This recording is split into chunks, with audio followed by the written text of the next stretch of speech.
West Bengal. ചേറും ചെളിയും നിറഞ്ഞ തെരുവോരങ്ങളിൽ ദൈന്യതയുടെ മുഖങ്ങളുമായി കുടിലുകളിൽ കഴിയുന്ന ഒരു ജനത. ഒന്നുമില്ലായ്മയുടെ പരിവേദനങ്ങളുമായി അരക്ഷിതരായി ജീവിക്കുന്നവർ. പരിവർത്തനത്തിന്റെ അടിസ്ഥാനം വിദ്യാഭ്യാസമാണെന്നറിയാത്ത ബംഗാൾ മുസ്ലിങ്ങൾ.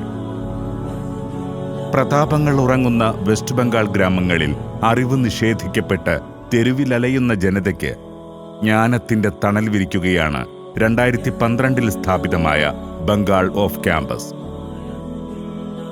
448 വിദ്യാർത്ഥികൾ, 17 പൂർവ്വ വിദ്യാർത്ഥികൾ. സ്ത്രീ വിദ്യാഭ്യാസ രംഗത്ത് ദാറുൽ ഹുദ വനിതാ കോളേജ്, ദാറുൽ ഫൗസ് ഇംഗ്ലീഷ് മീഡിയം സ്കൂൾ, ഹാദിയ മക്തബുകൾ, ഖുർആൻ ലിറ്ററസി മിഷൻ, ബിദായ സെന്ററുകൾ ഇന്ന് ഈ ഗ്രാമങ്ങളിൽ പ്രവർത്തിക്കുന്നു. കാലിഫോർണിയയിലെ സെയ്തൂന കോളേജിൽ ബിരുദ പഠനം തുടങ്ങി ഉന്നതമായ നേട്ടങ്ങളും ബംഗാൾ ക്യാമ്പസിലെ വിദ്യാർത്ഥികൾ കരസ്ഥമാക്കിയിട്ടുണ്ട്. പൈതൃകത്തിന്റെ ബംഗാളിൽ ഇന്ന് മുസ്ലിം ജീവിതം നിസ്സഹായതയുടെ നീർച്ചുഴിയിലാണ്.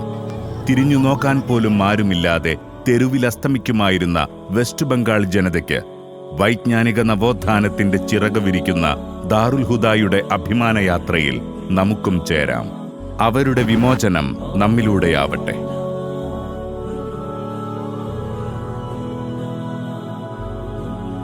ഹംസഫർ ദാറുൽ ഹുദ ധനസമാഹരണ ക്യാമ്പയിൻ.